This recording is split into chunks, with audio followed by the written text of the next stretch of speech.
Hi guys, alam niyo kung pinangarap niyo na makapunta dito sa bansang Canada rather, kailangan sa Pilipinas mag-practice na kayo sa pagbabayad ng mga utang niyo. Kasi importante na marunong kayong magbayad kasi dito pagdating niyo sa Canada, left and right yung utang dito. Alam niyo guys, nung dumating ako dito sa bansang Canada, hindi naman ako sa nag-regret. Masaya ako na nakapunta ako dito, pero na-realize ko lang talaga na dami kong utang nung nag-Canada ako. Nung sa Pilipinas ako, wala akong utang eh. Dito, left and right eh. Alam nyo ba na minsan, ayokong magpahinga. Minsan, yung mga weekends na masarap matulog.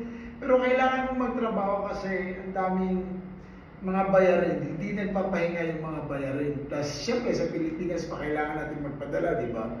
So, na-realize ko lang talaga na nag-Canada nga ako, pero nabaon din naman ako sa utang.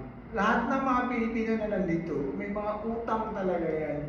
Kaya hindi naman sa dinidiscourage namin kayo or I am discouraging you guys just to be here in Canada. Pero maganda naman talaga yung buhay dito. Kaya nga lang, kailangan mo lang maging responsible talaga sa mga utang mo. Kasi dito, puro utang talaga. Ayaw ko ba? Puro utang na lang talaga dito. Left and right. Pero depende din naman yun sa'yo eh, kung paano mo i-handle yung sarili mo ito sa pag-uutang mo. So, ganun dito sa bansang ito, utang ng utang.